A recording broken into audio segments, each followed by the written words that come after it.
अपने सामने उस लड़की को जब रानी और प्रिया ने देखा तो तुरंत उस लड़की के पास उसकी मदद करने के लिए पहुंच गई। वे लड़की पेट के बल नीचे गिरी हुई थी, इसलिए रानी और प्रिया दोनों को उसका चेहरा नहीं दिखाई दे रहा था। रानी ने हिम्मत करते हुए उस लड़की के कंधे को पकड़ते हुए उसे सीधा किया। जैसे ही दोनों की नजरें उस लड़की के चेहरे की तरफ गई तो दोनों चौंक गई। रानी ने प्रिया की तरफ देखते हुए हैरानी से कहा, ये तो अर्जुन शेखावत की मंगेतर है ना? हाँ, सही कह रही हो तुम। और वे भी इस हालत में? शिवांगी के सर पर चोट लगी हुई थी और उसके सर से खून भी बह रहा था। मौके पर ही शिवांगी वहीं बेहोश हो गई थी। रानी और प्रिया ने बिल्कुल भी उम्मीद नहीं की थी कि वे जिसको बचाने के लिए किसी की स्कूटी तक चोरी करके लेकर आई थी, वे कोई और नहीं बल्कि बिजनेस टाइकून अर्जुन शेखावत की मंगेतर होगी। देखो, हमें तुरंत इन्हें यहाँ से जल्दी से हॉस्पिटल लेकर जाना होगा। इस वक्त इन्हें सबसे ज्यादा जरूरत इलाज की है। तुम्हारी बात ठीक है, लेकिन हम इन्हें यहाँ से कैसे लेकर जाएंगे? देखा नहीं है रास्ता कितना सुनसान है। यहाँ तो कोई कार, टैक्सी भी नहीं दिखाई दे रही। प्रिया ने सड़क के चारों तरफ अपनी नजर घुमाते हुए कहा। सच में वे रास्ता काफी सुनसान था। वहां पर कोई भी आ जा नहीं रहा था, ना ही गाड़ी और ना ही कोई इंसान। प्रिया ने कहा, हमें यहाँ पर ज्यादा देर नहीं रुकना चाहिए। हमें इस स्कूटी की मदद से ही इन्हें अस्पताल लेकर चलना होगा, वरना बहुत देर हो सकती है। रानी को भी प्रिया की बात सही लगी। उनके पास और कोई रास्ता भी तो नहीं था। उन लोगों ने एम्बुलेंस बुलाने का भी सोचा, लेकिन उस वक्त उन लोगों के फ़ोन ने भी उन्हें धोखा दे दिया, क्योंकि उन दोनों का फ़ोन स्विच ऑफ था। उनके पास सिर्फ एक ही रास्ता था और वे थी सामने खड़ी हुई स्कूटी। प्रिया और रानी ने शिवांगी को मुश्किल से उठाया। दोनों एक साथ शिवांगी को लेकर स्कूटी के पास पहुंची। दोनों ने शिवांगी को स्कूटी पर बैठाया। रानी आगे बैठ गई। इस वक्त प्रिया ने शिवांगी को कसकर पकड़ रखा था। जैसे ही रानी आगे बैठी, उसी वक्त शिवांगी का सर सीधा रानी के पीठ पर टिक गया। प्रिया जैसे ही पीछे बैठी, उसने रानी को स्कूटी चलाने का कहा। रानी ने तुरंत अगले ही पल स्कूटी स्टार्ट कर दी। तो वहीं दूसरी तरफ शिवांगी के घर पर रागिनी के पेरेंट्स यहाँ पर शिवांगी से मिलने आए थे और उसके मंगेतर से। वे तो शिवांगी और अर्जुन से मिलने के बाद वहां से आज ही चले गए। इस वक्त वहां पर रागिनी और नैना ही अकेली थी। दोनों इस वक्त लिविंग रूम में बैठकर टीवी पर न्यूज़ देख रही थी। नैना टीवी देखते हुए कुरकुरे खा रही थी। उसने रागिनी की तरफ देखा और कहा, रागिनी, शिवांगी को कॉल करो ना, वे तो जल्दी आने वाली थी ना। देखो ना कितना वक्त हो गया है, अभी तक घर नहीं पहुंची। हाँ, तुम सही कह रही हो। मैं भी काफी देर से यही सोच रही हूँ कि देर हो चुकी है, अभी तक घर नहीं पहुंची है। अभी कॉल करके देखती हूँ। इतना कहकर रागिनी ने तुरंत शिवांगी को कॉल लगा दिया। कॉल लगाने का कोई फायदा नहीं हुआ। रागिनी ने फोन वापस टेबल पर रख दिया। रागिनी का चेहरा उतर गया। नैना ने भी नोटिस किया। उसने फिर से पूछा, क्या हुआ, कॉल नहीं लगा क्या? नहीं, पता नहीं कहाँ है ये लड़की। कितनी बार कहा है कि जब भी घर से बाहर जाए तो कम से कम फोन को चार्ज रखे, पर नहीं, वे बात मानती कहाँ है हमारी। हमेशा अपनी मनमानी करती रहती है।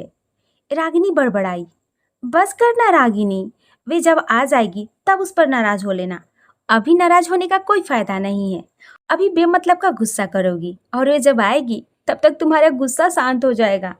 इसलिए इस गुस्से को बचा कर रखो, ताकि जब वे आए तो उस पर ब्लास्ट की तरफ फोड़ देना। नैना ने मुस्कुराकर कहा। दूसरी तरफ अर्जुन, जो इस वक्त अपने कमरे में इधर से उधर चक्कर काट रहा था, वे इस वक्त अपने मुंबई के घर पर ही था। अर्जुन शिवांगी को टैक्सी में बैठाकर एयरपोर्ट की तरफ जा ही रहा था कि ठीक उसी वक्त उसके पास अतुल का फोन आया, जिसने उसे न आने के लिए कह दिया। अर्जुन अपनी जिद पर कायम था, लेकिन फिर भी अपने भाई की बात मानकर उसने दिल्ली जाना ड्रॉप कर दिया। अर्जुन ने सोचा कि वे अगर एयरपोर्ट पर ही आ गया है तो क्यों ना वे फ्लाइट से ही मुंबई चला जाए। उसके पास ऑलरेडी मुंबई की टिकट थी, जो कि उसने कैंसिल नहीं करवाई थी। अर्जुन ने एक बार शिवांगी की गाड़ी की तरफ देखा और फिर कहा, अगर कुछ देर पहले फोन आ जाता तो शायद शिवांगी को इस तरह से टैक्सी में न जाना पड़ता, पर क्या ही कर सकते हैं। इतना कहकर अर्जुन वापस से एयरपोर्ट के अंदर चला गया। फ्लैशबैक खत्म। अर्जुन अपने चेयर पर बैठा हुआ था और सिगरेट पिए जा रहा था। उसकी आंखें गुस्से से लाल हो रखी थी। दूसरे हाथ में उसने अपना फोन पकड़ रखा था, जिसे वे घूर घूर करके देख रहा था। शायद वे किसी के फोन का इंतजार कर रहा था। मेरे इतना कहने के बाद भी तुमने मुझे कॉल करके बताना जरूरी नहीं समझा शिवांगी। मैंने कहा था कि घर पहुंचकर मुझे कॉल करना, पर तुम मेरी बात मानती ही नहीं हो। लगता है तुम्हें बताना होगा कि अर्जुन शेखावत की बात न मानने का क्या नतीजा होगा। ये कहते हुए अर्जुन ने अपने हाथ में पकड़ी हुई फोन, वे आधी जली हुई सिगरेट जमीन पर फेंका और उसे पांव से रगड़कर वहां से बाहर चला गया। City hospital. एक स्कूटी हॉस्पिटल के सामने आकर रुकी।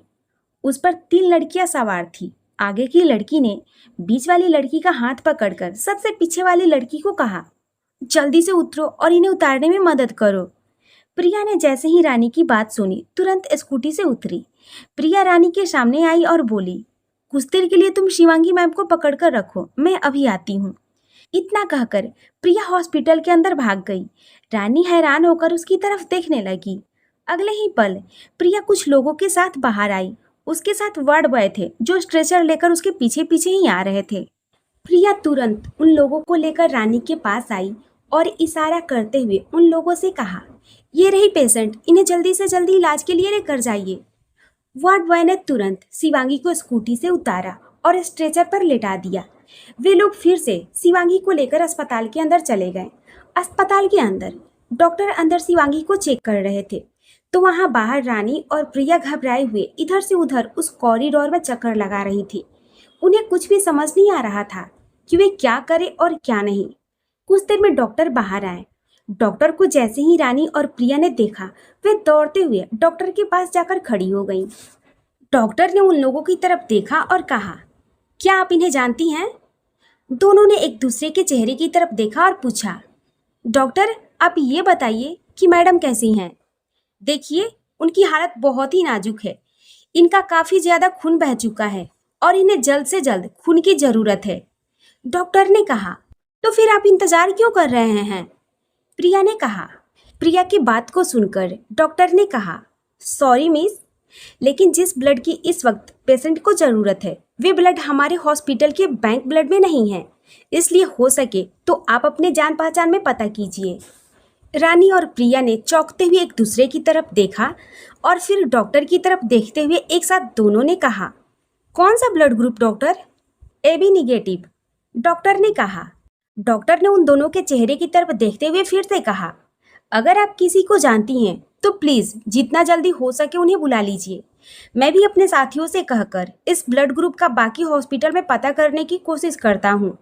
इतना कहकर डॉक्टर वहां से चले गए।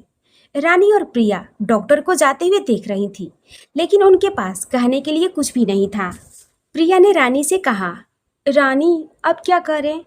हम तो किसी को भी नहीं जानते जिसका ब्लड ग्रुप AB निगेटिव हो, और तो और हम तो उनकी फैमिली तक को नहीं जानते जिन्हें हम कॉल करके यहाँ पर बुला सकते हैं। रानी ने प्रिया के कंधे को थपथपाते हुए कहा, हम अगर उनकी फैमिली को नहीं जानते तो क्या हुआ, लेकिन सबसे बड़ी हस्ती जिनका उनके साथ रिश्ता है उन्हें तो हम जानते हैं ना। क्या मतलब? अपनी आंखें छोटी करते हुए प्रिया ने कहा, बिजनेस टाइकून अर्जुन शेखावत, उनके बारे में भूल गई हो क्या तुम? पर हमारे पास तो उनका कॉन्टैक्ट नंबर नहीं है। हम उन्हें इन्फॉर्म कैसे करेंगे इनके बारे में? प्रिया ने कहा। रानी ने उसे शांत करते हुए कहा, तो क्या हुआ, हमारे पास उनका कॉन्टैक्ट नंबर नहीं है, लेकिन उनके असिस्टेंट राघव जी का नंबर तो है ना? राघव जी का नंबर? पर उनका नंबर तुम्हारे पास क्या कर रहा है? प्रिया ने शक भरी नजरों से रानी की तरफ देखा और पूछा। रानी ने नॉर्मल लहजे में कहा, मैडम लगता है एक्सीडेंट देखकर तुम अपना दिमाग पूरी तरह से खो बैठी हो। हम मीडिया से हैं और हमारे पास नंबर होना मामूली सी बात है। राघव जी का नंबर मेरे पास ही नहीं है, तुम्हारे पास भी है, अपना फ़ोन देखो, पता लग जाएगा। रानी ने इतना कहा और फिर उसने अपना फ़ोन अपने पॉकेट से निकाला और एक कोने की तरफ चली गई। प्रिया ने रानी को जाते हुए देखा तो उसे हैरानी हुई। उसे विश्वास ही नहीं हुआ कि उसके फ़ोन में बिजनेस टाइकून अर्जुन शेखावत की असिस्टेंट राघव जी का नंबर था। तो वहीं दूसरी तरफ राघव आराम से घोड़े बेचकर सो रहा था। उसे तो आज काफ़ी ज़्यादा खुशी हो रही थी, क्योंकि आज वे ऑफिस से जल्दी आ गया था। ऑफिस में आज अर्जुन मौजूद नहीं था, इसलिए उसे काफी ज्यादा खुशी हो रही थी। अगर ऑफिस में अर्जुन मौजूद होता तो 10 बजे से पहले उसे घर आने का मौका नहीं मिल पाता। वे सो ही रहा था कि एक आवाज सुनकर उसकी नींद खराब हो गई। वे गुस्से से बोला, अरे यार, ये लोग तो सोने भी नहीं देते। इतना अच्छा मौका मिला था, लेकिन नहीं, इन लोगों के होते हुए मैं मौके का फायदा उठा लूं। ऐसा कभी हुआ है जो आज हो जाएगा। बिना आंखें खोले ही अपने हाथ इधर उधर घुमाते हुए राघव ने साइड टेबल से अपना फोन उठाया और बिना देखे ही फोन पिक किया। दूसरी तरफ से घबराई हुई आवाज आई, हेलो राघव सर। ये काफी अनजान आवाज थी जिसे राघव ने तो कभी नहीं सुना था। उस अनजान आवाज को सुनकर राघव की तो नींद ही उड़ गई। वे तुरंत अपनी जगह से उठ खड़ा हुआ और अपने फोन की तरफ घुरकर देखने लगा, पर उसे अपने फोन में तो कुछ भी गड़बड़ नहीं दिखाई दी। लेकिन फिर से उसे एक आवाज सुनाई दी, हेलो राघव सर, आप सुन सकते हैं सर। इस आवाज को सुनकर राघव ने गुस्से से अपने हाथों की मुट्ठियां बंद करते हुए अपने फोन को कान पर लगा लिया। जी बोलिए, मैं राघव बोल रहा हूँ। थैंक गॉड सर, आपने फोन उठा लिया। मुझे तो लगा था कि इतनी देर रात तक शायद मैं आपको कॉल करूं तो आप फोन नहीं पिक करेंगे। देखिए, आप सीधी सीधी बात बताइए, आपने इस वक्त कॉल क्यों किया और आपके पास मेरा नंबर क्या कर रहा है? हम मीडिया वाले हैं सर, और हमें जो चाहिए उसे हम बहुत ही आसानी से ढूंढ लेते हैं, पर इस वक्त हमें एक बात बतानी है जो बहुत ही ज़्यादा ज़रूरी है। ये सुनकर राघव सीरियस होकर बोला, बताइए क्या बताना है, क्योंकि अगर देर रात तक फोन किया है तो ज़रूरी बात होनी चाहिए। अगर केवल मजाक करने के लिए आपने मीडिया का इस्तेमाल किया है तो मुझसे बुरा कोई नहीं होगा। राघव की गुस्से भरी आवाज़ शायद रानी भी पहचान गई थी। वे समझ गई थी कि राघव उसे धमकी दे रहा था, लेकिन रानी बेफिक्र होकर बोली, जी मेरा नाम रानी है और इस वक्त मैं सिटी हॉस्पिटल से बोल रही हूँ। शिवांगी जी का बहुत ही बुरे तरीके से एक्सीडेंट हुआ है। हम उनके परिवार में से किसी को नहीं जानते, इसलिए हमने आपको कॉल किया ताकि आप प्लीज़ अर्जुन सर को उनके बारे में इन्फॉर्म कर दीजिए। एक्सीडेंट? कैसे? रानी के मुंह से शिवांगी के एक्सीडेंट की खबर सुनकर राघव तो पूरी तरह से चौंक गया। आप प्लीज़ हॉस्पिटल आ जाइए, इस वक्त उनका खून बहुत ही ज़्यादा बह चुका है और उन्हें AB निगेटिव ब्लड ग्रुप का ज़रूरत है इसी वक्त। राघव को जैसे ही शिवांगी के एक्सीडेंट की खबर मिली, वे तुरंत इसके बारे में बताने के लिए अर्जुन को कॉल करने लगा, पर अर्जुन का कॉल नहीं लग रहा था। गुस्से से राघव ने दीवार पर जोर से मुक्का मारते हुए कहा, आखिर इन्हें हमेशा हो क्या जाता है, जब जब उनकी जरूरत होती है उसी वक्त ही इनका फोन नेटवर्क से बाहर होता है। लगता है उनके घर पर ही जाना होगा। कहते हुए राघव अपने घर से निकल गया। दूसरी तरफ हॉस्पिटल में रानी और प्रिया दोनों बहुत ही घबराई हुई थी, क्योंकि पहली बार उन्हें अपने ऊपर गुस्सा आ रहा था कि वे किसी की मदद नहीं कर पा रही थी।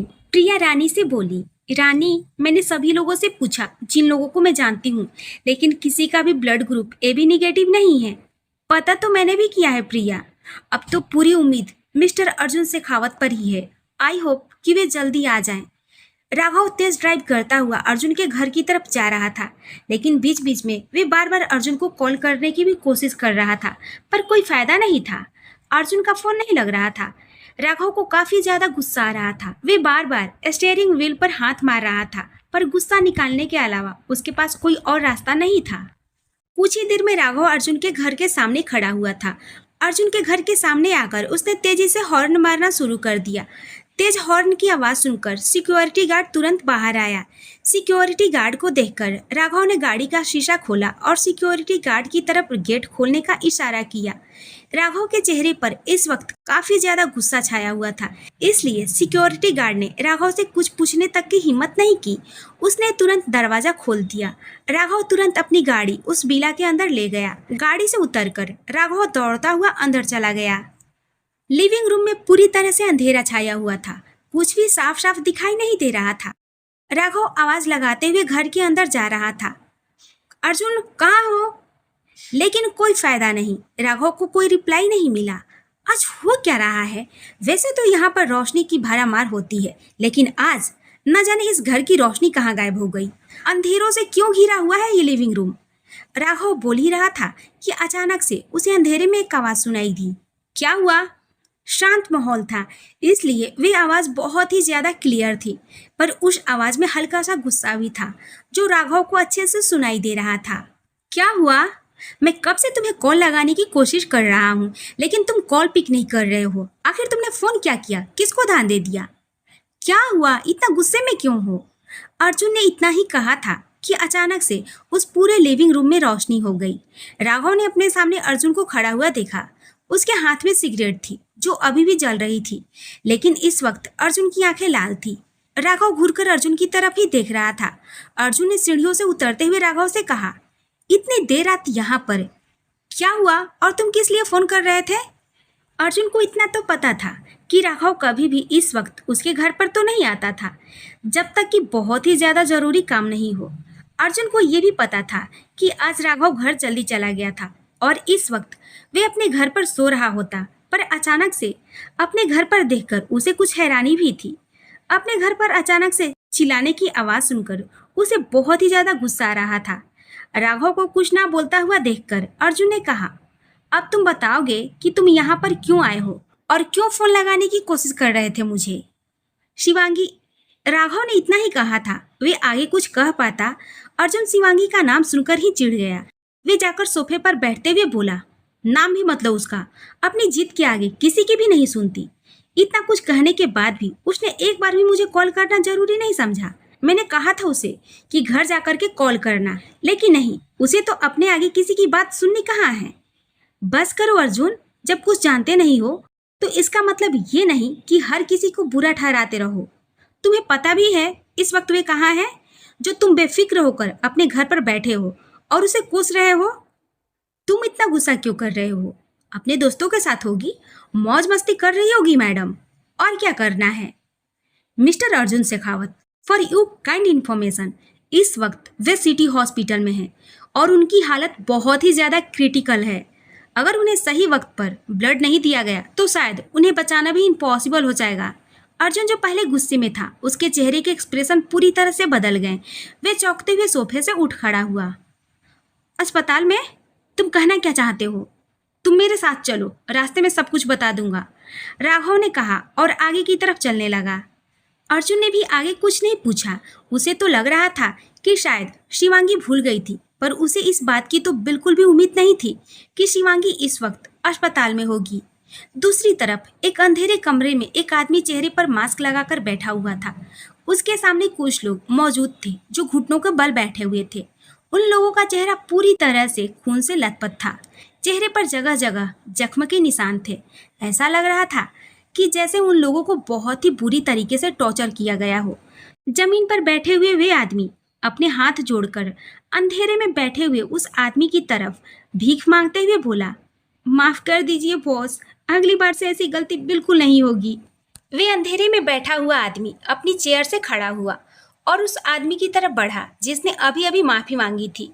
उस नकाबपोश ने अपने सामने बैठे हुए आदमी के कॉलर को पकड़ते हुए उसे ऊपर उठाया और उसकी आंखों में देखते हुए दांत पीसते हुए बोला, मैंने तुम लोगों को कहा था ना कि तुम दोनों उन लड़कियों का पीछा करना बंद नहीं करोगे।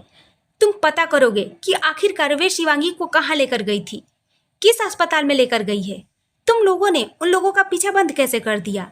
वे आदमी तो नकाबपोश को देखते हुए घबरा रहा था। उस नकाबपोश ने ऊपर से लेकर नीचे तक सिर्फ काले रंग के ही कपड़े पहन रखे थे और चेहरे पर ब्लैक नकाब। उस नकाबपोश की सिर्फ आंखें ही दिखाई दे रही थी जो पूरी तरह से लाल हो रखी थी, जो चेतावनी दे रही थी अपने सामने उस आदमी को कि वे अगले ही पल इस दुनिया को अलविदा कहने वाला था। वे आदमी उस नकाबपोश की आंखों में देखकर ही अपनी मौत के बारे में जान गया था, इसलिए वे और ज्यादा डर से कांप रहा था। पर इस बात से उस नकाबपोश पर तो कोई असर ही नहीं हो रहा था। उसे तो सिर्फ इस बात पर गुस्सा आ रहा था कि आखिर क्यों वे लोग उन दो लड़कियों का पीछा करते हुए अस्पताल क्यों नहीं गए। बॉस, हम उन लड़कियों का पीछा कर ही रहे थे, लेकिन रास्ते में ही हमारी गाड़ी खराब हो गई, इसलिए हम लोग उनका पीछा नहीं कर पाए। पर हम जल्दी ही पता भी कर लेंगे कि आखिरकार वे शिवांगी मैडम को किस हॉस्पिटल लेकर गई हैं। आप प्लीज़ हमें माफ़ कर दीजिए, पहली गलती समझकर।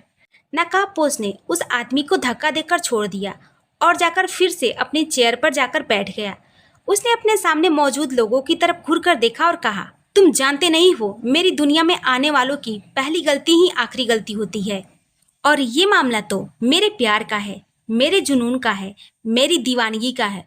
तो तुम्हें क्या लगता है कि मैं तुम्हें इतनी आसानी से जाने दूंगा? इतना कहकर वे नकाबपोश जोर जोर से हंसने लगा, पर अगले ही पल उसकी हंसी शांत हो गई। उसे शांत माहौल में दो जोरदार आवाज आई, एक गन चलने की तो एक किसी आदमी के जोरदार चिल्लाने की। दूसरी तरफ होटल रूम में काया और करण दोनों एक दूसरे के आगोश में सिमटे हुए थे। कहने के लिए तो दोनों एक दूसरे के बहुत ही करीब थे, पर करण तो अपनी ही एक अलग दुनिया में खोया हुआ था। उसके हाथ में अपना फोन था, जिसके स्क्रीन पर एक तस्वीर दिखाई दे रही थी। करण अपने एक हाथ से काया का सर सहला रहा था, तो दूसरी तरफ अपने दूसरे हाथ में एक फोटो को देख रहा था। उस फोटो को देखते हुए उसके चेहरे पर एक अलग ही मुस्कान थी। काया, जो करण के गले से लगी हुई लेटी हुई थी, उसने पूछा, किस बात पर मुस्कुरा रहे हो करण? करण जैसे ही उसने ये सुना वे सक पका गया। उसने तुरंत अपना फोन बंद किया और वापस टेबल पर रख दिया। जब उसने काया की तरफ देखा तो काया की तो आंखें बंद थी, तो उसने गहरी सांस ली। करण को कुछ भी नहीं बोलता सुनकर काया ने फिर पूछा, क्या हुआ? किसे देखकर मुस्कुरा रहे थे? अरे यार, तुम्हारी तो आंखें बंद है, तो तुम्हें कैसे पता चला कि मैं मुस्कुरा रहा हूँ? करण, मैं आपकी रग रग से वाकिफ हूँ, इसलिए पूछ रही थी, और अगर मुस्कुरा रहे हो तो कारण जानना चाहती हूँ। करण ने अपना दूसरा हाथ भी काया के कमर पर रख दिया और काया को अपनी तरफ और करीब करते हुए बोला, तुम्हारे अलावा और कौन है जो मेरे चेहरे पर मुस्कान ला सकता है? सिटी हॉस्पिटल के बाहर एक ब्लैक कलर की कार आकर रुकी। उसके अंदर से दो नौजवान निकले। एक ने तो पूरी तरह से ब्लैक कलर के कपड़े पहने हुए थे और उसके चेहरे पर ब्लैक कलर का मास्क लगा हुआ था, तो दूसरी तरफ दूसरे ने कैजुअल कपड़े पहने हुए थे। दूसरे ने पहले की तरफ देखते हुए कहा, अर्जुन, तुम अंदर जाओ, मैं रिसेप्शन पर पूछकर आता हूँ। अर्जुन ने हाँ में सर हिला दिया और आगे की तरफ बढ़ गया। राघव रिसेप्शन पर आया और आकर कुछ पूछताछ की। कुछ देर में राघव को शिवांगी के बारे में पता चल गया। दोनों एक साथ आईसीयू की तरफ पहुंच गए। वहां पर उन लोगों ने दो लड़कियों को खड़ा हुआ देखा जो इधर से उधर चक्कर काट रही थी। वे कॉरिडोर काफी शांत था। राघव और अर्जुन ने जब उन दो लड़कियों को देखा तो वे उस तरफ जाने लगे, लेकिन अचानक से उनके कदम वहीं रुक गए। सामने से डॉक्टर आई और उन दोनों लड़कियों की तरफ देखते हुए बोली, देखिए मैम, हमने हर जगह कोशिश कर ली है, लेकिन ब्लड हमें कहीं भी नहीं मिल रहा। प्लीज जल्दी कीजिए। आई होप आपकी जान पहचान में किसी का तो होगा। अगर मिल जाए तो प्लीज जल्दी से इन्फॉर्म कीजिए, क्योंकि हमारे पास वक्त बहुत ही कम है। उनकी हालत और भी ज्यादा खराब होती जा रही है। रानी और प्रिया के पास तो सर हाँ में हिलाने के अलावा और कोई रास्ता नहीं था, क्योंकि उन्होंने तो खुद उम्मीद किसी और से बांध रखी थी, और जब तक वे नहीं आ जाता तब तक उनके पास और कोई रास्ता नहीं था, सिर्फ हाँ में सर हिलाने के। दूर खड़े हुए राघव और अर्जुन ने भी डॉक्टर की ये बातें सुनी। अर्जुन पूरी तरह से चौंक गया था। राघव ने उसे हिलाते हुए कहा, क्या कर रहे हो, चलो। राघव और अर्जुन दोनों रानी के पास आ गए। राघव ने उन दोनों लड़कियों की तरफ देखते हुए कहा, क्या आप ही ने मुझे कॉल किया था? रानी ने यह आवाज सुनकर पीछे मुड़कर देखा तो सामने राघव खड़ा हुआ था। रानी राघव को तुरंत पहचान गई थी। उसने तुरंत हाँ में सर हिलाते हुए कहा, जी हाँ, मैंने ही कॉल किया था आपको। इतना कहकर रानी राघव के पीछे देखने लगी, लेकिन वहां उसे कोई भी दिखाई नहीं दिया। रानी को पीछे देखता हुआ राघव ने जब देखा तो कहा, क्या देख रही हैं मिस आप? राघव की तेज आवाज सुनकर रानी थोड़ा सा घबरा गई, पर अगले ही पल अपने चेहरे पर अपनी घबराहट दूर करते हुए उसने कहा, अर्जुन सर नहीं आए? अर्जुन वे तो। लेकिन अचानक जब राघव ने पीछे मुड़कर देखा तो उसके साथ कोई नहीं था। वे तो खुद हैरान था, क्योंकि कॉरिडोर तक तो अर्जुन उसके साथ ही था, लेकिन अचानक से अर्जुन कहाँ गायब हो गया, उसे खुद इस बात का एहसास नहीं था। तो दूसरी तरफ आईसीयू के अंदर अर्जुन आईसीयू के अंदर मौजूद था। उसे अंदर जाता हुआ किसी ने नहीं देखा था। डॉक्टर अभी भी शिवांगी को चेक कर रहे थे। जब उन्होंने महसूस किया कि आईसीयू में कोई और भी है तो उन्होंने इशारों से एक डॉक्टर को देखने को कहा।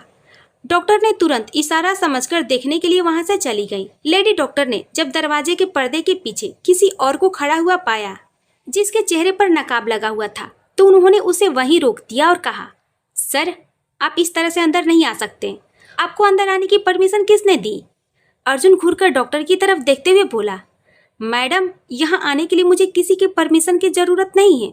आप बस मुझे इतना बताइए कि शिवांगी कैसी है? जी, शिवांगी? डॉक्टर थोड़ा सा कंफ्यूज होकर बोले, क्योंकि उन्हें शिवांगी का नाम थोड़ी पता था। अर्जुन ने सामने की तरफ इशारा करते हुए बोला, वे है शिवांगी, कैसी हालत है?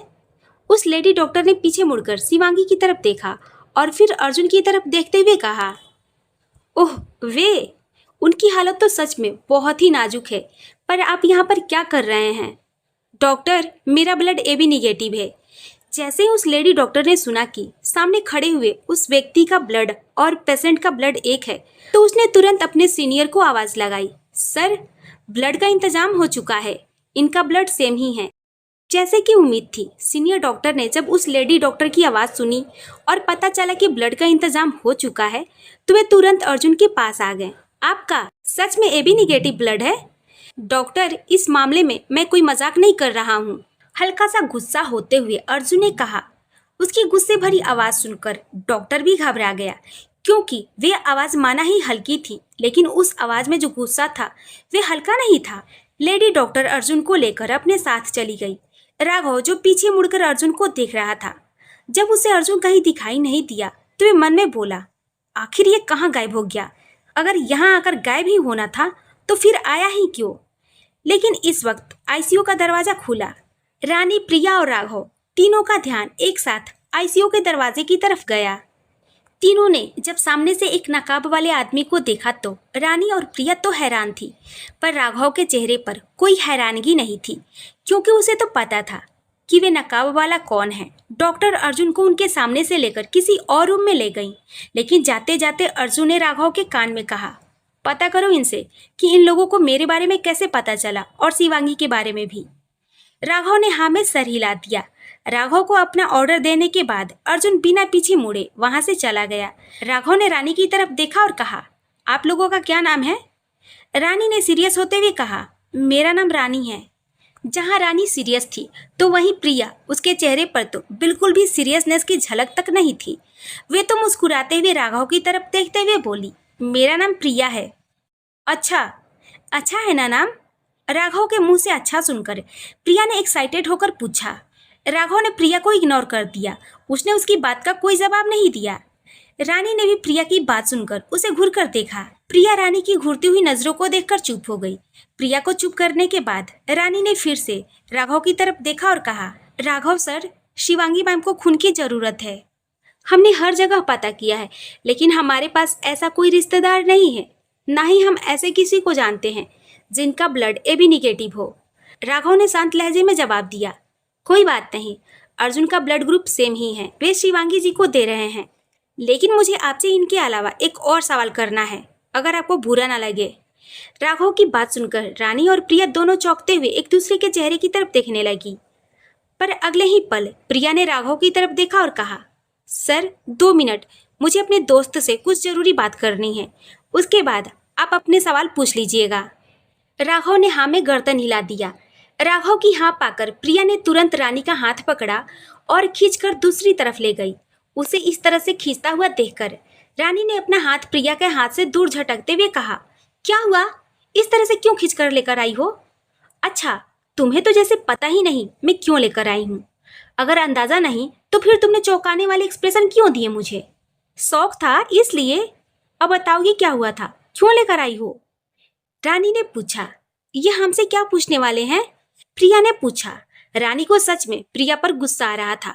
उसे समझ नहीं आ रहा था कि आखिरकार प्रिया को मीडिया में एंट्री कैसे मिल गई। उसने अपने दांत पीसकर एक एक शब्द चबाते हुए कहा, प्रिया जी, जब तक वे सवाल नहीं पूछेंगे तब तक पता कैसे चलेगा? मैं कोई माइंड रीडर हूँ जो उनके दिमाग में चल रहे सवालों का जवाब तुम्हें पहले से ही दे दूं? रानी ने प्रिया को डांटा और फिर से राघव के पास चली गई। प्रिया का तो मुंह बन गया, क्योंकि उसे उम्मीद नहीं थी रानी उसके साथ इस तरह से बात करेगी, पर फिर भी वे रानी के पीछे पीछे चली गई। रानी राघव के पास आई और बोली, जी सर, पूछिए, क्या पूछना है? आप शिवांगी जी की दोस्त हैं क्या? रानी और प्रिया ने ना में सर हिला दिया। राघव ने फिर से पूछा, अगर आप उनकी दोस्त नहीं हैं तो आपको शिवांगी जी के बारे में कैसे पता है कि वे अर्जुन जी को जानती हैं? ये बात तो रानी और प्रिया ने सोचा ही नहीं था। फोन तो उन्होंने बड़ी ही शौक से कर दिया था, लेकिन जब ये सवाल सामने से पूछा जाएगा कि शिवांगी और अर्जुन के बारे में उन्हें कैसे पता चला, तो वे क्या जवाब देंगी? क्योंकि अभी तक तो इस बारे में किसी को नहीं पता था। तो क्या लगता है आप सबको, क्या जवाब देगी रानी और प्रिया राघव के सवाल का?